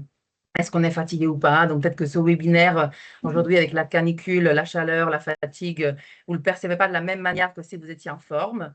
Et vous voyez, ça, moi, pourquoi je le lis à toute cette thématique d'aujourd'hui, parce que parfois, quand on voit quelqu'un, donc un enfant notamment avec des comportements perturbateurs, évidemment, nous, on a notre vision qui est une réalité construite par nos perceptions, pas tout ce qu'on a vu, évidemment. Je ne dis pas qu'elle n'est pas vraie, mais elle est vraie pour nous. Et sûrement, l'enfant, donc nous, on voit le couple qui s'enlace, l'enfant voit une autre chose. Ce que je veux dire, c'est que pour lui, sûrement, il a des raisons, il y a une logique dans ce qu'il fait, il voit sûrement autre chose. Et ce qui peut être intéressant, c'est dans la posture qu'on a déjà juste, mais même avec les collègues d'ailleurs, même avec les adultes entre nous, c'est vraiment de se dire, OK, moi, c'est ma vision, toi, comment tu vois les choses? On essaie de partager déjà comment on voit les choses, pourquoi on fait les choses, parce que sûrement les autres, si moi, je vois quelque chose, l'autre, il peut voir une autre image. Par exemple, aussi, dans l'exemple, soyez sage. Quand on peut dire des enfants, soyez sages, hein, ou je suis fière, vous avez été sage. Ça aussi, ça dépend ce qu'on met derrière être sage. Peut-être que pour les enfants, nous, on voit, encore une fois, si je prends la métaphore, nous, on voit le couple qui s'enlace, les enfants, ils voient des dauphins. Et du coup, s'il y a des incompréhensions, ça peut être aussi pour cela. Notamment aussi quand on dit à quelqu'un, ou quand on peut penser, hein, celle-là, elle est folle, tu vas voir, la nouvelle collègue, oh là là, elle est obsessionnelle, ça aussi, qu'est-ce qu'on met derrière, qu'est-ce qu'on voit derrière. Donc, ça peut être intéressant de transformer notre vision en comportement. Qu'est-ce qui te fait dire que cet enfant est perturbateur? Comme ça, on revient au comportement et on peut expliciter un peu plus la vision qu'on a des choses. Bien, vu qu'il fait chaud, je vous propose une petite pause attentionnelle très rapide. Donc ça, c'est des outils de Scolavi qui sont gratuits. Je pense que peut-être il y en a qui connaissent. Sont gratuits, téléchargeables gratuitement. Scolavi, c'est vraiment une association qui vraiment se penche sur tout ce qui est CPS à l'école. Et donc, ce que je vous propose, j'ai choisi déjà, comme ça on va plus vite, je vous propose, si vous le voulez évidemment, c'est de fermer les yeux et d'écouter les sons environnants pendant quelques secondes.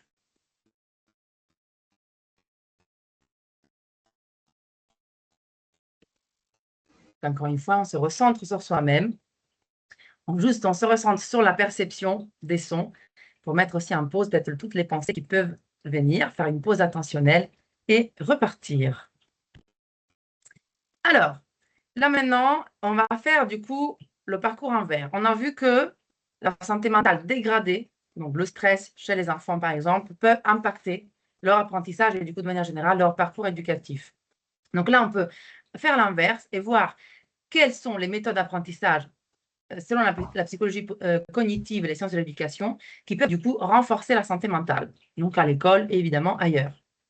Donc, ça, c'est un acronyme qui peut un peu nous aider. Donc, pour montrer les 4 piliers d'un apprentissage réussi, c'est Stanislas Dehaene, qui est un psychologue et qui travaille beaucoup sur cela. Et donc, c'est l'acronyme CARE, donc, qui en anglais, ça veut dire prendre soin, donc prendre soin. Comment, en tant qu'adulte, on peut prendre soin de l'apprentissage. Et du coup, des élèves aussi, des apprenants et apprenantes. Donc, on commence par le C. C de consolidation. Donc, c'est l'importance, on a vu, pour bien apprendre, de répéter. Donc, ce qui peut être intéressant, c'est de repartir l'apprentissage. Donc, il vaut mieux faire 15 minutes par jour, 10 minutes par jour, plutôt que 2 heures d'affilée pour apprendre quelque chose et laisser justement les enfants, même nous, en tant qu'adultes, répéter. Consolider aussi, ça passe par l'action. Donc, le fait de faire et pas que juste écouter.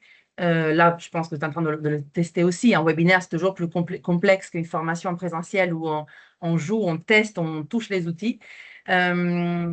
Mais en tout cas, faire, évidemment, ça consolide beaucoup plus l'apprentissage et l'importance du sommeil, parce que ça aussi, on sait que quand on dort, la mémoire, toutes les connaissances, enfin, s'active et c'est consolide plutôt, toutes les connaissances aussi se consolident grâce au sommeil. Et d'ailleurs, ça peut être une piste de solution pour des enfants qui ont aussi des troubles d'attention, par exemple, d'aller voir leur sommeil et du coup essayer de solutionner leurs problèmes de sommeil, par exemple.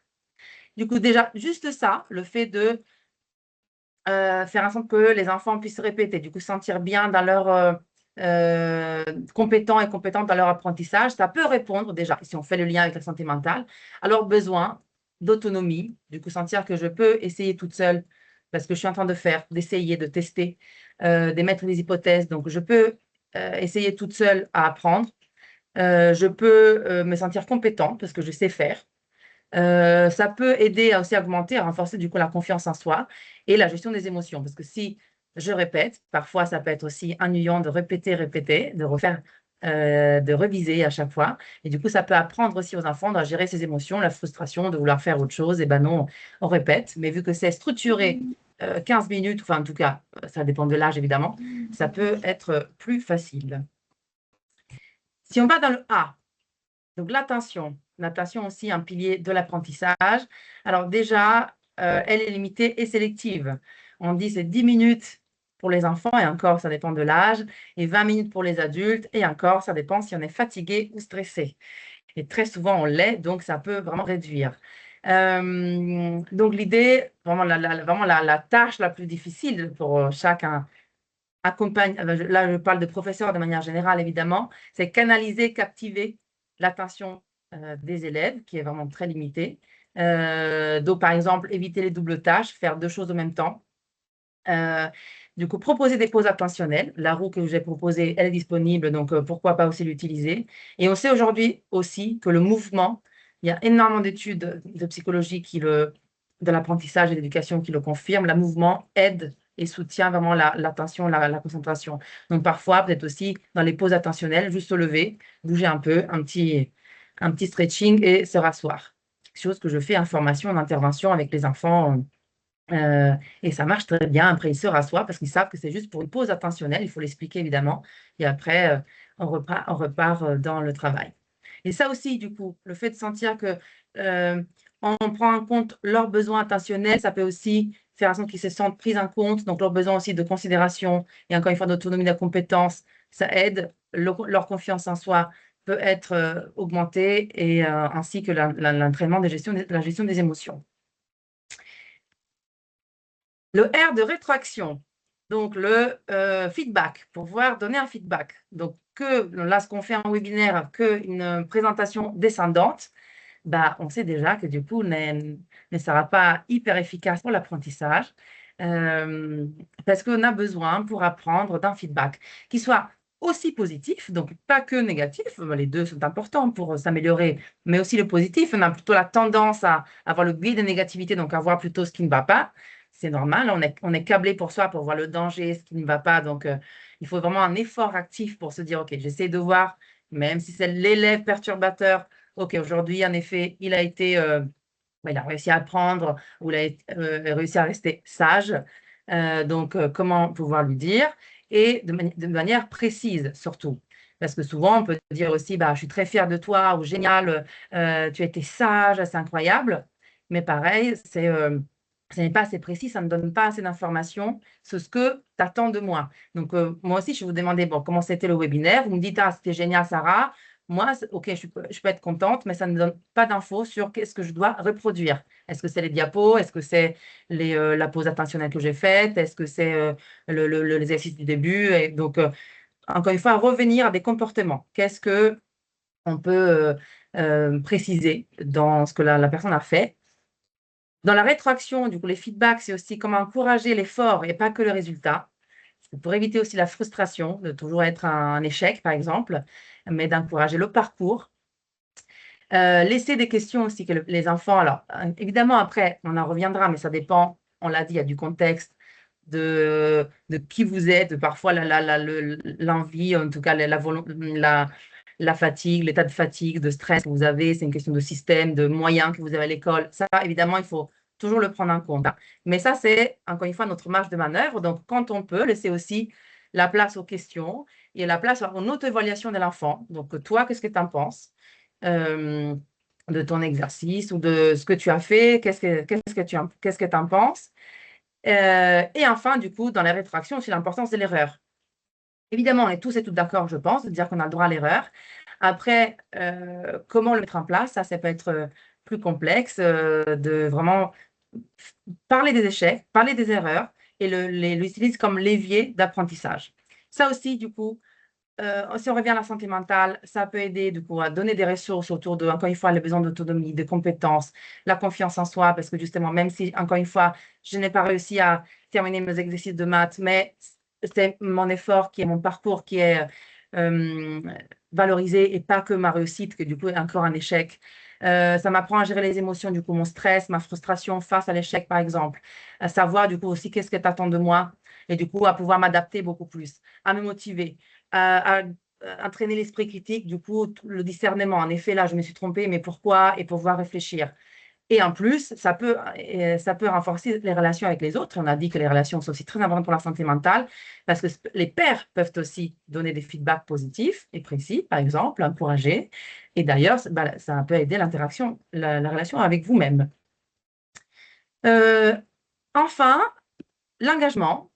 Donc, comment on sait aussi que si c'est tout bête, mais si on est motivé, intéressé à apprendre quelque chose, c'est beaucoup plus simple de l'apprendre. Et du coup, comment stimuler un engagement chez les enfants?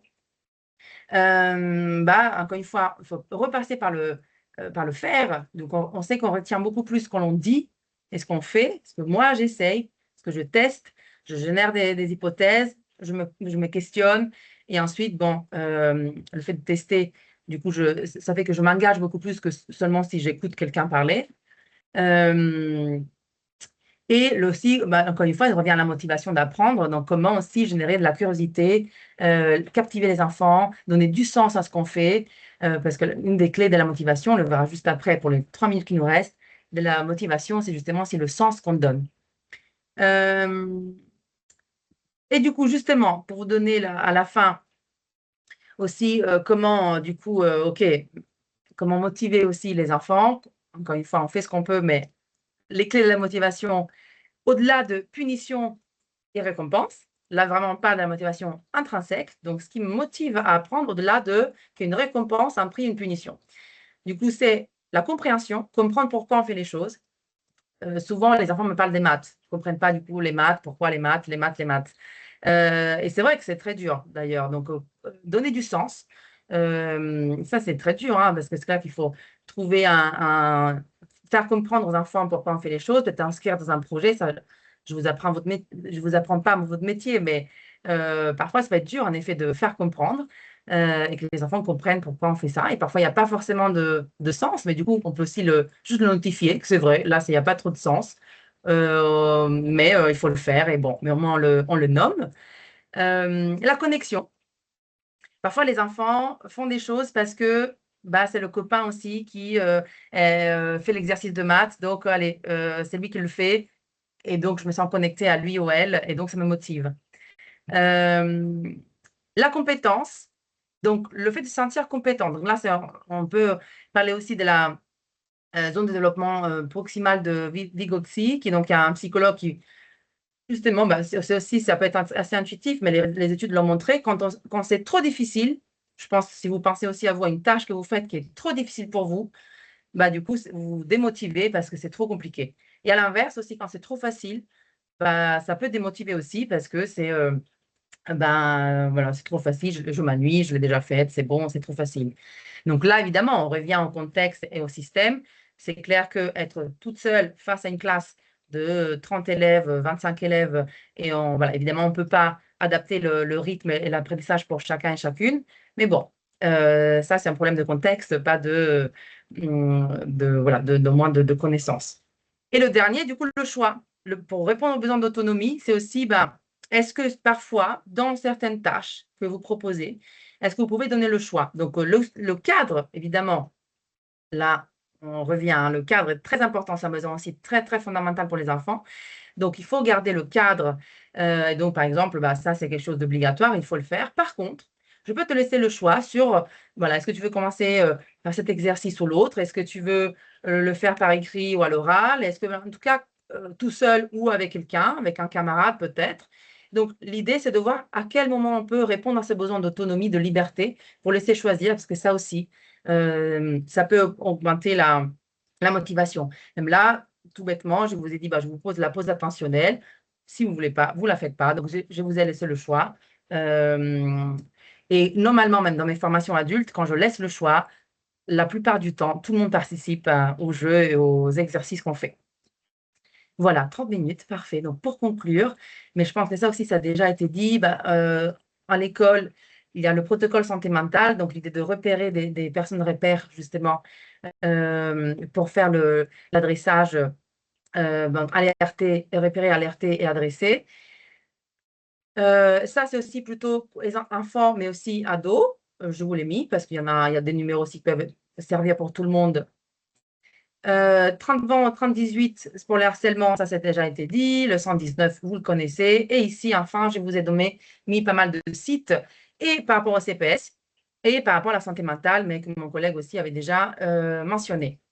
Pour terminer, je vous propose, donc, si on parle d'apprentissage, du coup, la consolidation et projection, de répondre enfin, l'exercice de la tête et des pieds. Normalement, il y a le cœur aussi, mais on n'a pas le temps. C'est la tête, le cœur et les pieds. Donc, la tête, j'ai appris que, si vous avez appris quelque chose. Le cœur, c'est bah, comment je me suis sentie pendant cette session d'apprentissage. Et les pieds, donc ils bougent, les pieds. Donc, quelle serait la petite action que vous avez envie de mettre en place après ce qu'on s'est dit pendant ces 30 minutes? C'était rapide, mais est-ce que quelqu'un a envie de partager? Ben, j'ai appris que. Et vraiment, j'ai appris que. Parce que le fait de dire j'ai appris que, ça fait qu'on révise.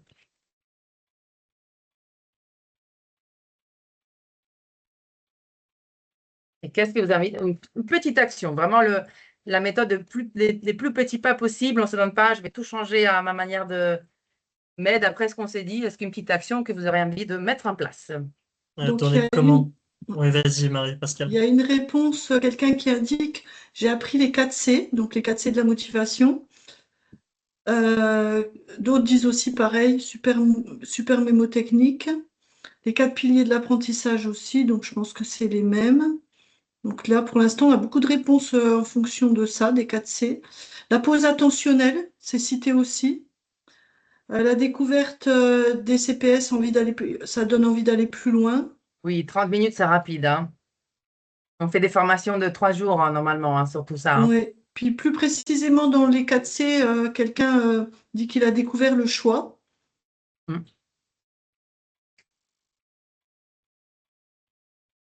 Quelqu'un aussi nous partage le fait de l'importance des compétences psychosociales comme facteur de protection de la santé mentale.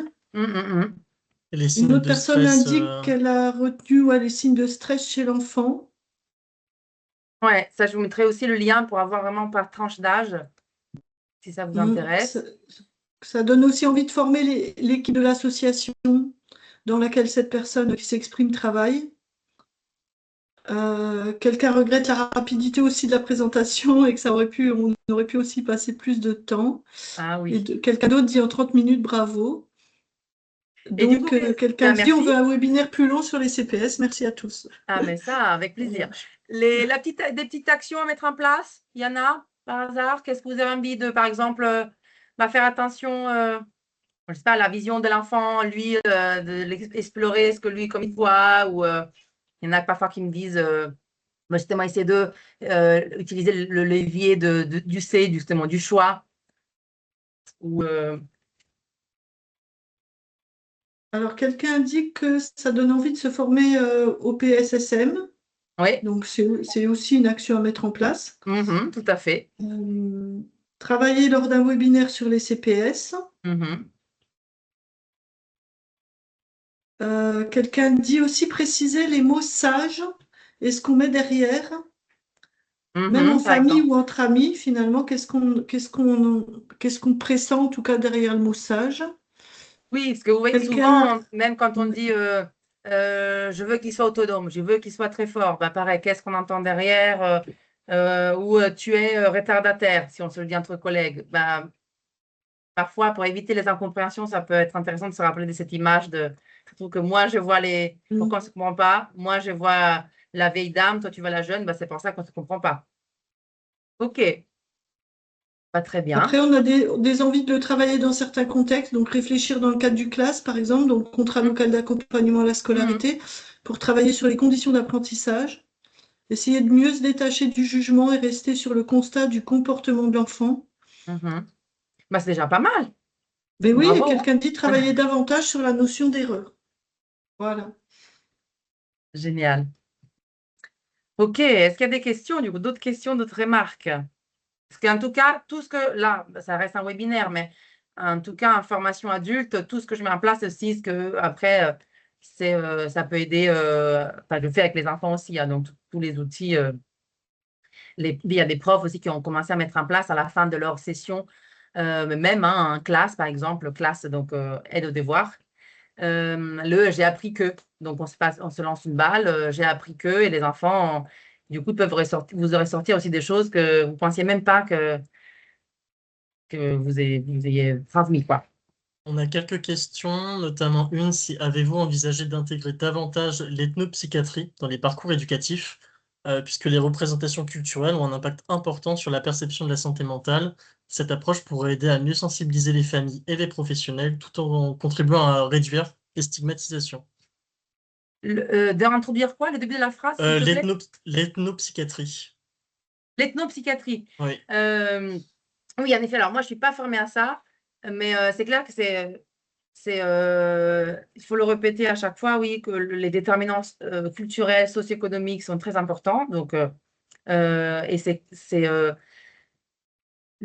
pas que des facteurs individuels. C'est vrai que moi, je le vois encore souvent, enfants, parents, ados, qui prennent en compte que souvent, hein, qui prennent en compte que leur facteur individuel et ils oublient. Enfin, je pense qu'on est un peu conditionné à ça, à penser que c'est notre individualité qui façonne notre santé mentale, alors que, évidemment, la culture, les valeurs qu'on a, qui on est dans la société, comment on est perçu par la société, façonne aussi les troubles psychiatriques. Merci, Sarah. Merci.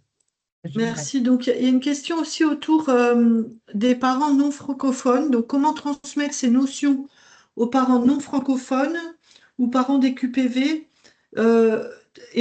assez éloignés des notions qu'on a abordées cet après-midi? Est-ce que vous avez eu des expériences où justement on facilite finalement la compréhension de ces pistes d'apprentissage ou de ces changements de pratique?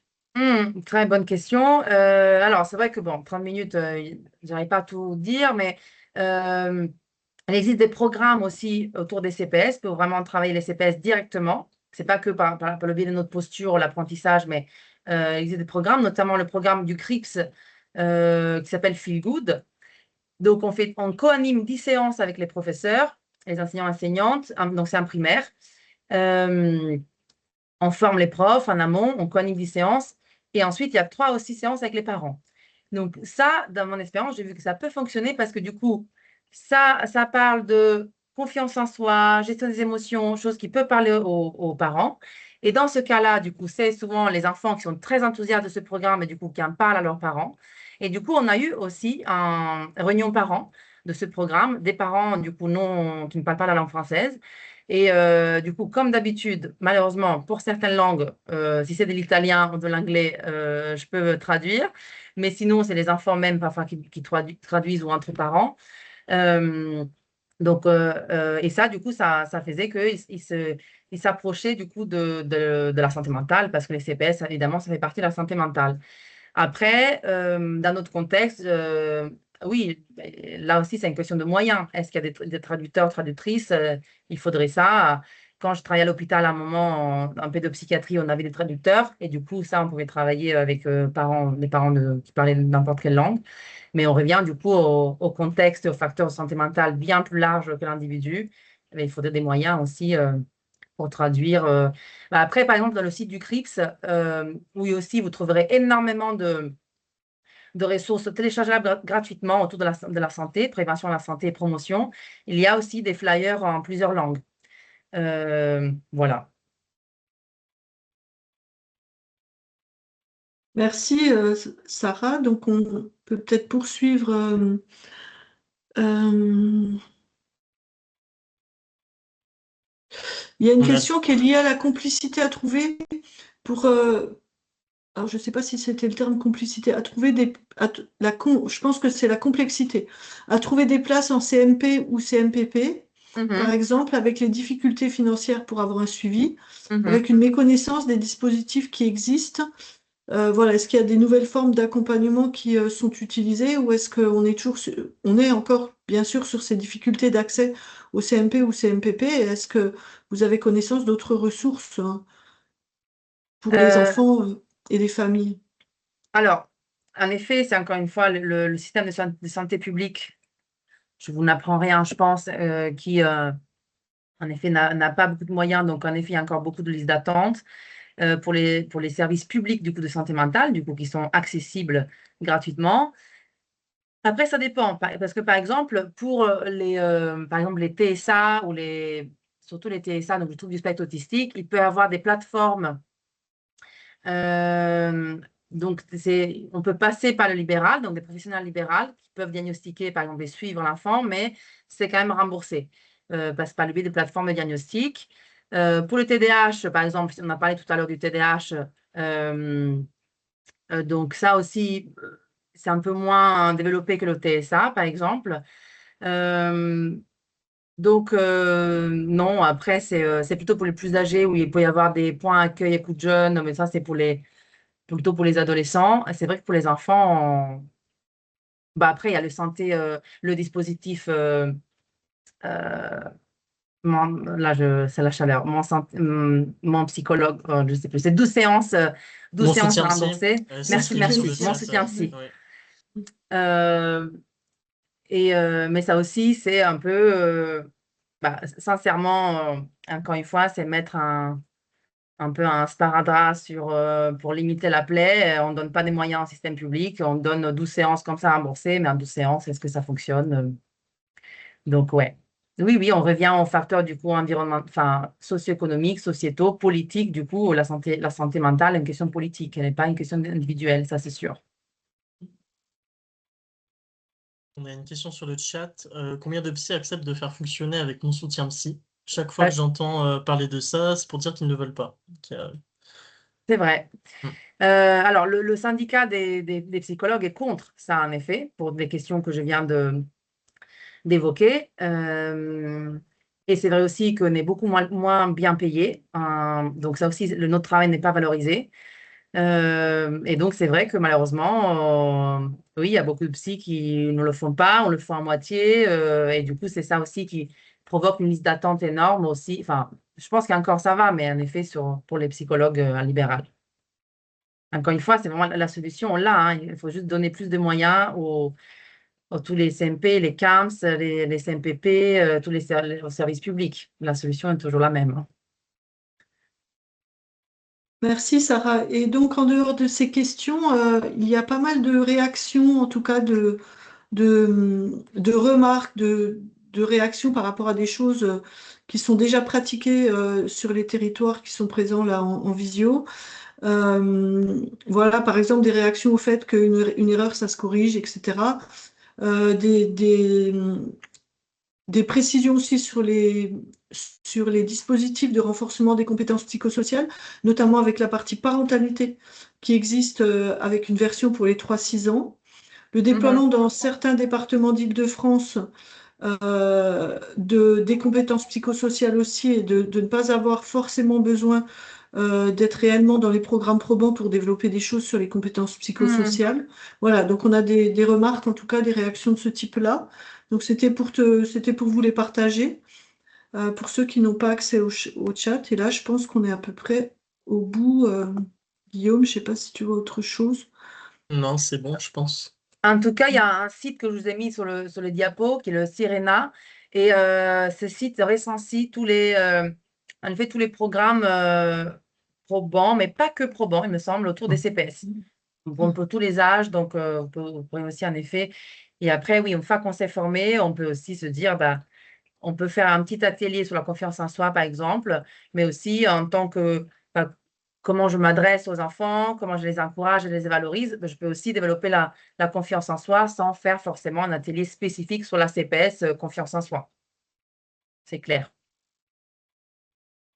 Je me permets, Guillaume et Marie-Pascale, il y a une remarque qui est intéressante dans le chat, c'est qu'en complément des PRE et des cités éducatifs, les CLS, les contrats locaux de santé, les conseils locaux de santé mentale offrent un cadre de coordination intéressant pour rapprocher les acteurs de l'éducation, de la santé, du médico-social et renforcer les parcours en santé plus particulièrement.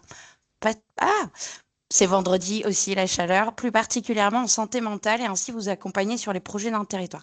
Il est vrai que j'ai cité en intro les coordos PRE et cités éducatives, mais il y a des coordinations santé sur vos territoires. Alors, selon les territoires, vous avez différents types de coordination, donc CLS, CLSM, les ateliers santé-ville, notamment dans les quartiers prioritaires, sont aussi des acteurs mobilisables.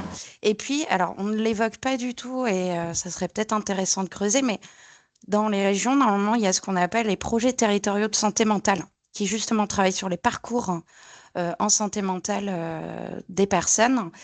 Et donc, à voir peut-être de creuser aussi sur ce qui est proposé dans le cadre de ces projets territoriaux de santé mentale. Voilà, je voulais juste apporter ce complément parce que la remarque est vraiment était intéressante aussi. Merci. Merci. Je vous propose de conclure ce webinaire. Donc voilà, on a eu plusieurs interventions, notamment une introduction par Lucie pour rappeler un peu que la santé mentale, c'est un enjeu majeur dans les quartiers politiques de la ville, qui sont davantage intégrés dans la nouvelle contractualisation, mais il y a un besoin sur l'opérationnalité de la santé mentale sur les territoires.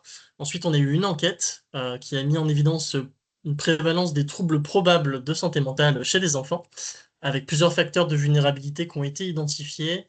Et puis un rappel que de nombreux enfants ont recours à des soins, mais qu'une partie d'entre eux sont sans accompagnement, et que ces résultats rappellent l'importance d'agir en amont et de faire de la prévention précoce, avec un zoom sur le harcèlement et ses facteurs, et un rappel sur que cette étude va être renouvelée en 2028 avec un nouveau format.